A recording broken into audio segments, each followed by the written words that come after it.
খেলা খেলতে খেলতে মহাপ্রভু কলিযুগের জীবের দুর্দশা হেরে তার চোখে আজকে জল এসেছে। কি করে কলিযুগের জীবকে উদ্ধার করব? যতগুলো যুগ চলে গিয়েছে, সত্য ত্রেতা দাপর, সব যুগে ভক্ত ভগবানের কাছে ছুটে গেছে। কলিযুগের জীব বড় ভাগ্যবান, আমাদের দরজায় ভগবান ছুটে এসেছে। আমাদের দরজায় ভগবান ছুটে এলো, আমাদের জন্য নাম গাইছে স্বয়ং মহাপ্রভু। এর থেকে বড় পাওনা আমাদের কি হতে পারে? এর থেকে বড় ভাবনা আমাদের কি হতে পারে?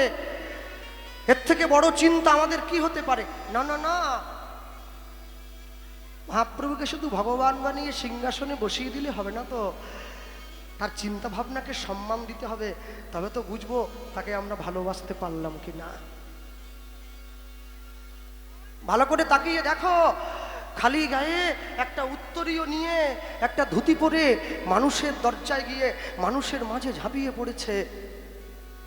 যে তাকে ভালোবাসে তাকেও নাম দিয়েছে, আর যে তাকে ভালোবাসেনি তাকেও নাম দিয়েছে। কিন্তু তফাৎটা কি জানো? জগাই বাধাইও গৌর পেয়েছে, চপন গোপালও গৌর পেয়েছে, আর শ্রীবাস পণ্ডিতও গৌর পেয়েছে। সকলের পাওয়া কি এক হলো? সকলের পাওয়া এক নয়, পাওয়ার তারতম্য আছে তো। যে যারা পাকার বাড়ি তৈরি করেছে, আজকে দুপুরবেলায় যে ভাই আমাকে ওর বাড়িতে নিয়ে গিয়েছিল প্রসাদ সেবা করাবার জন্য, অপূর্ব বাড়ি বানিয়েছে। তা পাকার বাড়ি যারা বানিয়েছে, দেখবেন পাকার বাড়ি তৈরি করতে গেলে বড় বড় লোহা দিয়ে পিলার তৈরি করতে হয় পাকার বাড়িতে। আচ্ছা, লোহার রডগুলোকে যখন কাটা হয়, ওটাকে কি সোনা দিয়ে কাটতে হয়? না না না, লোহার রডটা লোহা দিয়েই কাটা হয়, লোহার বুলেট দিয়ে কাটা হয়। আচ্ছা, লোহা কাটতে যেমন লোহা ব্যবহার করা হয়, আমার মনে হয় কি প্রেমকে জয় করতে গেলে প্রেম দিয়েই জয় করতে হয়, কাম দিয়ে জয় করতে হয়। কাম কৃষ্ণ সেবার্পণে, ক্রোধ কৃষ্ণ দেশি জনে, লোভ সাধু সঙ্গে হরি কথা।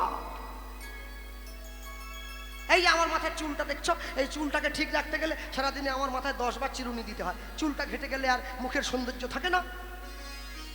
তা আমার মা বলছেন একদিন, মানে সারাদিনে 10 বার চুলে চিরুনি দিস? এই 10 বার চুলে চিরুনি দিচ্ছিস তো 5 বার নিজের চুলে দিবি, আর 5 বার আমার মহাপ্রভুর চুলটা শৃঙ্গার করবি, দেখবি তার প্রতি প্রেমটা একটু হলেও বাড়বে। কাম কৃষ্ণ সেবার্পণে, ক্রোধ কৃষ্ণ দেশি জনে। ও নামের ঝোলা উপহার, বাহ!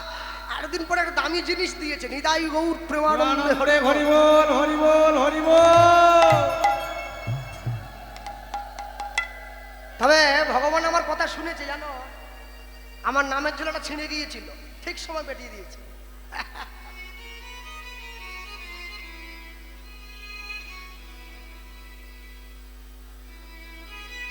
হ্যাঁ, তাই বলতে গিয়ে বলবো যারা বসে আছেন, হ্যাঁ, নামের ঝোলা তো গলায় ঝুলিয়ে অধিকার নেই কীর্তন গাওয়ার, তাই খুলে রাখতেই হচ্ছে অনিচ্ছা সত্ত্বেও।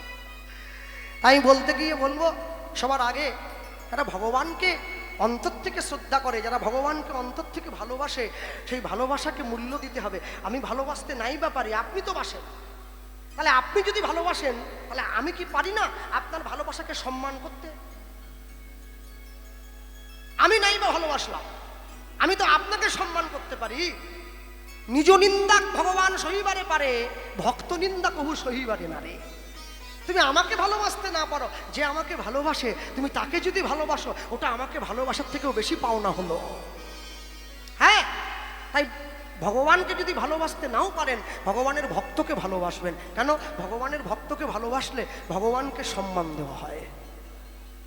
ভক্তমণ্ডলী, ভক্তিমতী মায়েরা, তাহলে এত সুন্দর দেহ পেয়ে, এত সুন্দর জীবন পেয়ে, যদি এই জীবনটাকে, এই দেহটা, আমি যখন মাতৃগর্ভ থেকে পৃথিবীতে এসেছিলাম, আমি ভগবানকে বলেছিলাম, প্রভু তুমি আমাকে সুন্দর দুটো হাত দিও। বলে হাত নিয়ে কি হবে?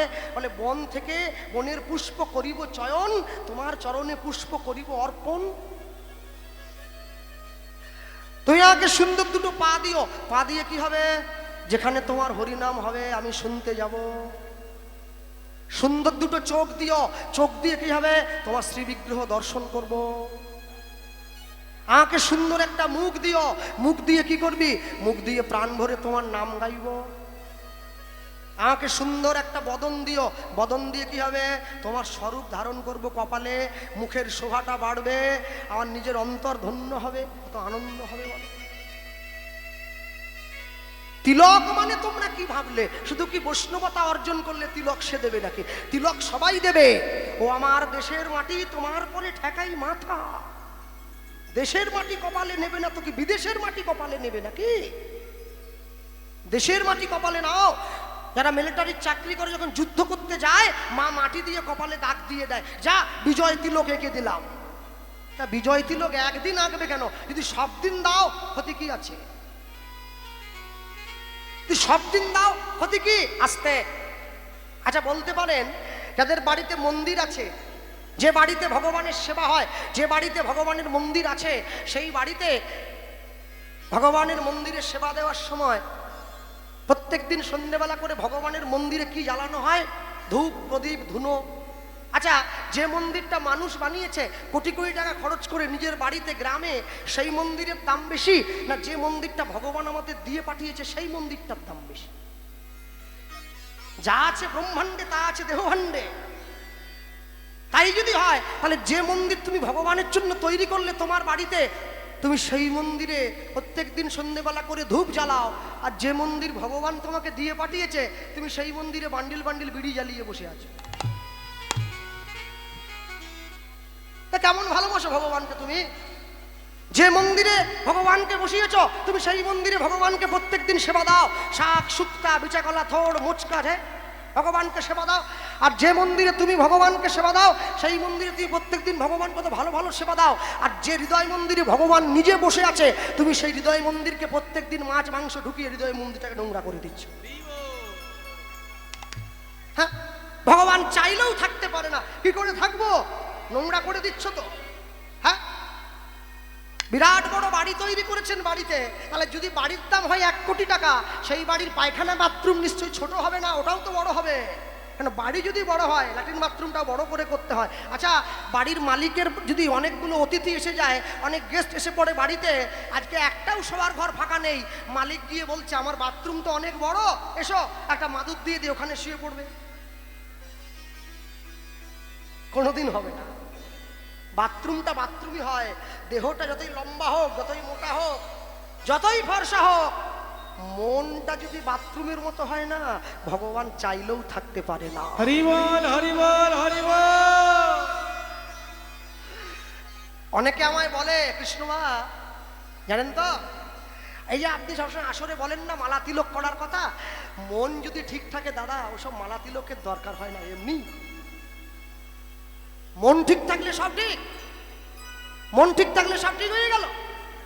তাহলে বাদকুল্লা থানায় যে লোকটা পুলিশের চাকরি করে, কালকে সকালবেলায় লুঙ্গি আর গামছা পরে অফিস চলে যাবে, বড়বাবু জিজ্ঞাসা করবে কি ব্যাপার, তোমার পুলিশের পোশাক কোথায়? বলে স্যার, মন যদি পুলিশ থাকে না, পোশাকের দরকার হয় না, গামছা পরেই ডিউটি তাড়িয়ে দেবে। মন ঠিক থাকলে সব ঠিক নাকি? তুলসীর মালা গলায় দেবে, কপালে তিলক দেবে, গৌরের নাম মুখে বলবে, তবে তো বুঝবে তুমি সনাতন হিন্দু ধর্মের বাঙালি বাড়িতে জন্ম নিয়েছ। তাহলে বুঝবে কি করে? নিজের ধর্মকে সম্মান করো না, নিজের ধর্মকে অপমান করো না। খেলা খেলতে খেলতে বেলা গড়ে যাচ্ছে। আমি বেলা যখন গড়ে গেল, আজকে ছুটে গিয়ে চৈতন্য মহাপ্রভু সখাদেরকে সঙ্গে করে কাছে দাঁড়িয়ে বলছে বেলা গড়িয়ে যাচ্ছে তো আমার ঘরে যেতে হবে, ঘরে যাব, মায়ের কাছে ফিরে যাব। তাকিয়ে দেখো আমাদেরও জীবনের বেলাটা গড়িয়ে গেল। হ্যাঁ, একটু একটু করে ঘড়ির কাঁটা ঘুরছে। ঘড়ির কাঁটা ঘুরছে না, ঘড়ির কাঁটা তোমাকে মৃত্যুর পথটা দেখিয়ে দিচ্ছে। তোমার জীবনে মৃত্যু নিকটে চলে আসছে। আজকে রাত্রিটা পার হয়ে গেলে তোমার জীবন থেকে একদিন বাদ হয়ে গেল, তুমি এক পা মৃত্যুর দিকে এগিয়ে চলে গেলে। এবার তো তার নাম বলে নাও। যতবার তুমি একটু একটু করে এগোবে, যতবার তুমি কাছে এগোতে এগোতে যাবে, তত মৃত্যুর নিকটে নিকটে যাবে। মায়ের কাছে যাচ্ছে, খেলা খেলতে খেলতে বেলি অবসান দেখে,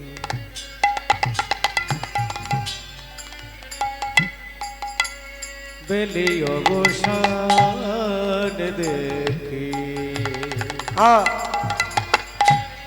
গৃহেতে চলিল লীলা ওই না বেলি অবসান দেখি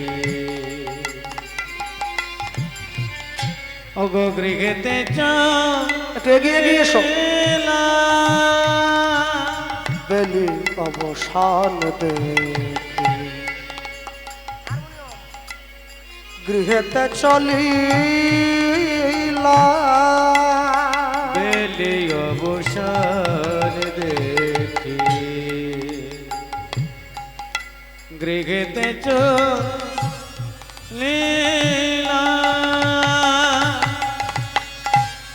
অগো জননী চরণে আসি জননী চরণে আসি জননী চরণে আসি জননী চরণে আসি প্রণাম করে অগ জননী চরণে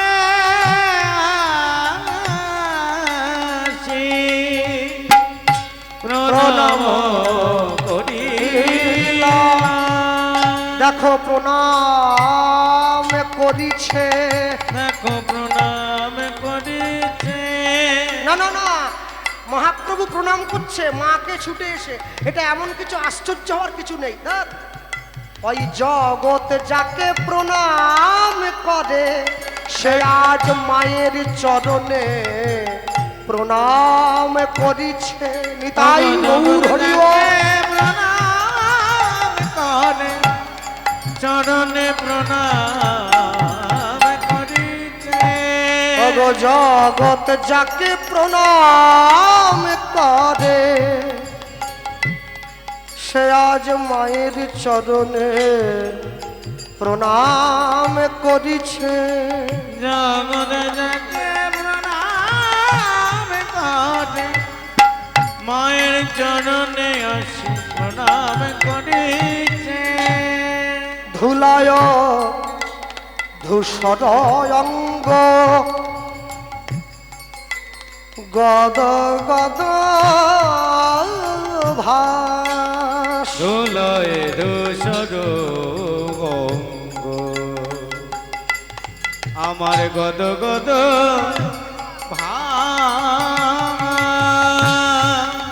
ধুলায় ধূসর অঙ্গ গদ গদ ভাস ধুলয়ে ধূসর অঙ্গ গদ গদ গয়ে রাধা মোহন পদ হে রাধা মোহন পাদ কর তহিয়াস হে রাধা মোহন পাদ করত গিয়া আমায় চরণ ছাড়া করোনা হে আমায় চরণ ছাড়া করোনা আমায় চরণ ছাড়া করোনা হে আমায় চরণ ছাড়া করোনা বলিও গো আমার গৌর হরি আমায় চরণ ছাড়া করোনা আমায় শেষের দিনে আশ্রয় দিও চরণ ছাড়া করোনা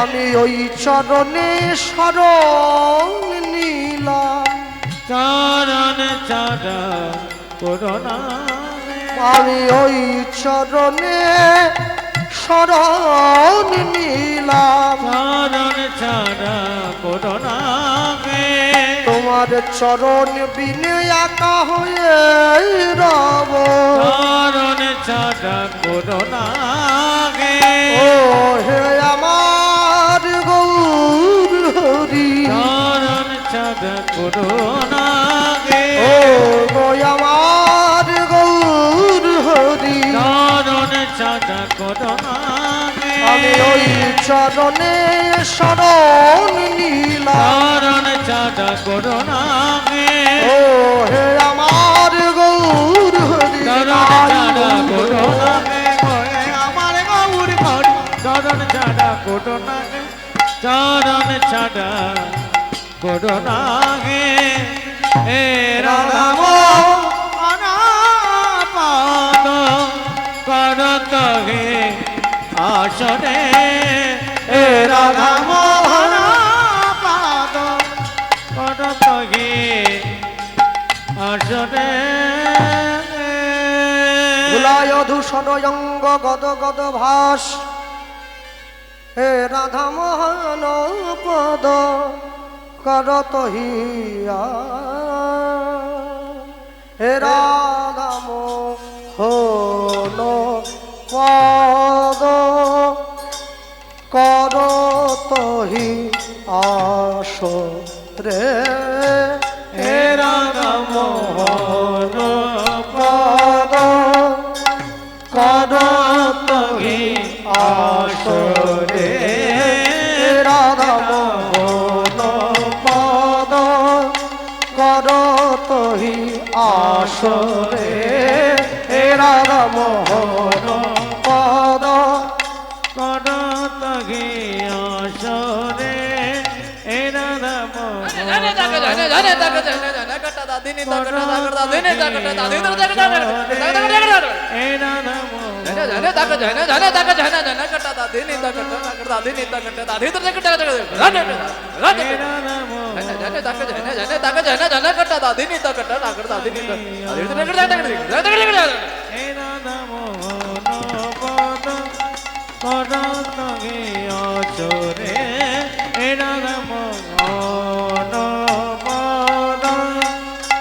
করত গে আসরে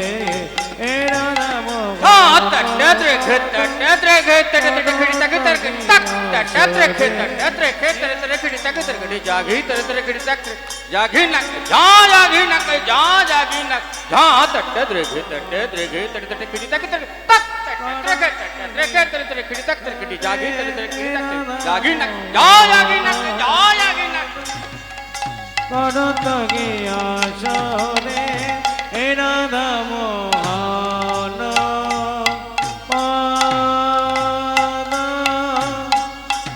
করত গে আসরে হে রাধা করত